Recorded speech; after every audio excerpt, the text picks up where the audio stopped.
ভাইয়েরা কি জানি বলেছিল ছাত্ররা রাজাকার, মুক্তিযোদ্ধাদের নাতিপুতিরাও পাবে না, তাহলে কি রাজাকারের নাতিপুতিরা পাবে? এখন রাজাকারদের ভয়ে দেশ ছাড়তেছে আওয়ামী লীগের লোক। এখন আপনাদের কাছে একটা প্রশ্ন, রাজাকারকে সরকার নাকি ছাত্ররা? পাবলিক বুঝা গেছে আমরা নেতারা যে কত বড় খাঙ্কির পোলা। আরো বলেছিল এই জেনারেশন মাদক আসক্ত, মোবাইল এডিক্টেড, আমাদের দ্বারা কিছু হবে না, আমরা ছাত্ররা দেখিয়ে দিয়েছে আমরা কি করতে পারি। এই জেনারেশনকে অনেক গালিগালাজ করেছেন না, এরা কিছুই পারে না, এরা মাদক আসক্ত, এরা সারাদিন অনলাইনে থাকে, কি দেখিয়ে দিয়েছে তো। এখনো লজ্জা করে না তবু? এই রাজাকার ছাত্রদের পাশে আছে সেনাবাহিনী, তারাও ভালো করে জানে কারা হত্যাকারী সন্ত্রাসী।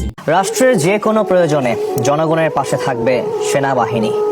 ঢাকা সেনা সদরে অফিসার্স অ্যাড্রেস অনুষ্ঠানে এ কথা জানিয়েছেন সেনা প্রধান জেনারেল ওয়াকারুজ্জামান।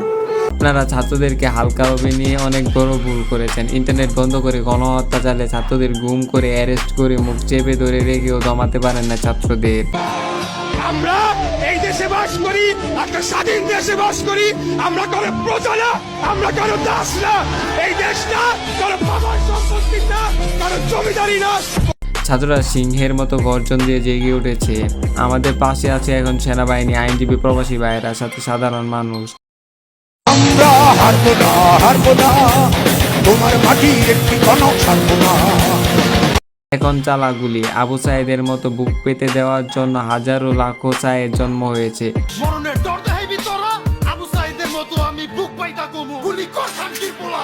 ভিডিও শেষে একটা কথা বলে রাখি, আমাদের জয়ের ধ্বনি বলা থেকে কেউ ঠেকাতে পারবে না ইনশাল্লাহ।